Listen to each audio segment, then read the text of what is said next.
السلام عليكم ورحمة الله وبركاته، ازيكم عاملين ايه؟ انا اسمي هنديل، فرونت اند ديفلوبر، مطور واجهات امامية للمواقع. لو انت فرونت اند انا جاية اوريك ازاي تعمل زرار جميل في موقعك. لو انت مهتم تتعلم برمجة تابعني عشان يوصلك كل جديد. في الفيديوهات الجاية انا هعرفك ازاي تتعلم برمجة وتبدأ منين وايه المصادر اللي انت تبدأ تتعلم منها، وخطوة خطوة تعمل ايه ويعني ايه هي برمجة اصلا. احنا دلوقتي عملنا بوتون بسيط، زرار بسيط، بعتنا له كلاس عشان نقدر ان احنا نعمل له ستايل.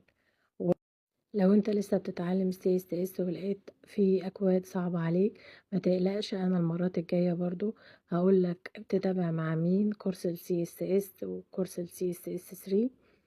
ما تقلقش من اي حاجة، انت حاول تطبق معايا خطوة بخطوة علشان تعمل الزرار وايدك تاخد على الاكواد، وان شاء الله يطلع بالشكل اللي انت عايزه. ونصيحتي الاولى والاخيرة ليك ان انت تحاول تحط اللمسة بتاعتك. احنا دلوقتي بنحاول نعمل ستايل للبوتوم، بنعمل الستايل البودي كله، عطينا له مارجن 0 وبادنج 0 عشان احنا مش عايزين اي تأثيرات، وهايت 100 VH عشان ياخد طول الموقع كله. display flex justify content center عشان نوسط العناصر، وalign item center. بنختار برضو الفونت فاميلي. الحاجات دي it's up to you، يعني الحاجات ديت من اختيارك انت انك تختار الفونت اللي يريحك انت. وعطينا باك جراوند linear gradient. اللينير gradient دي هي اللي بتخليك تدرج الالوان وتدخل اكتر من لون مع بعض متساويين. انت برضو الالوان دي حاجة ترجع لك انت، بتختارها على حسب ذوقك انت وعلى حسب الزرار اللي انت عاوزه وعاوز تحطه في الموقع بتاعك ويليق على الموقع بتاعك. ماشي، واحنا بنحط الباك جراوند السايز بتاع او الحجم بتاع الباك جراوند. بعدين احنا عايزين نوسط، يخلي العناصر متوسطانة يعني في الوسط كده، فبندي ستايل للكونتينر نفسه. الكونتينر ده اللي هو الأكواد بتبقى جواه أو العنصر بيبقى جواه، بنديله تكست الاين سنتر عشان العنصر يكون في النص كده بالشكل ده. دلوقتي احنا هنعمل تأثير للزرار نفسه. وعايزة اقولك على حاجة، لو انت فاكر ان البرمجة مستحيلة، مفيش حاجة مستحيلة. والبرمجة عايزة زيها زي اي مجال ان انت تفضل تمارسها وتفضل ان انت تهتم بيها وتذاكرها زيها زي اي حاجة. ما تبقاش دماغك ان انت تحقق منها دخل سريع، لازم تتعلم الحاجة كويس علشان تطلع حاجة كويسة. دلوقتي احنا بنعمل تأثير للزرار نفسه. عايزة اقولك انه مش لازم تكون فاهم الحاجة دلوقتي 100%، انت حاول تطبق وحاول ان ايدك تاخد على الاكواد، وحاول ان انت تجرب انت مع نفسك وما تستعجلش امورك، وكل حاجة هتمشي زي ما انت عاوز.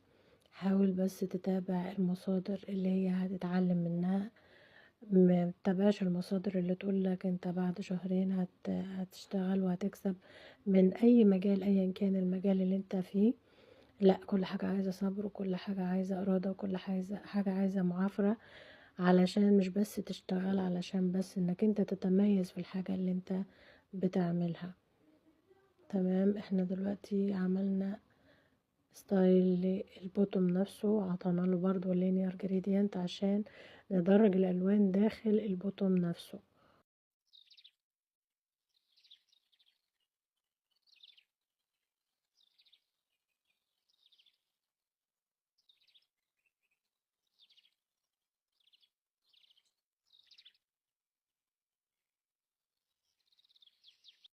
وده شكل البوتوم بعد ما عملنا له التأثيرات بتاعته.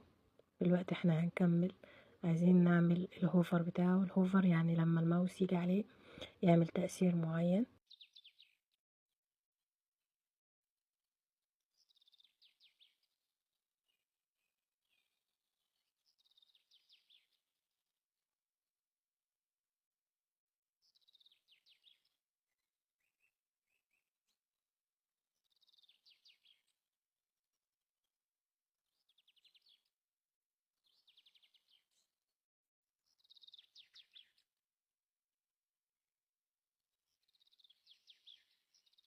لو عجبك المحتوى ما تنساش لايك شير سبسكرايب عشان يوصلك كل جديد، وإن شاء الله في الفيديوهات الجاية هنتعلم حاجات كتير وهنعرف حاجات كتير. أتمنى أكون أفدتك ولو بحاجة بسيطة. لو في أي حاجة عايز تفهمها أو عايز تسألني عليها اكتبلي في التعليقات وأنا هجاوبك على كل حاجة بتدور في دماغك إن شاء الله. أتمنى لكم التوفيق في حياتكم، بحبكم جدا والسلام عليكم ورحمة الله وبركاته.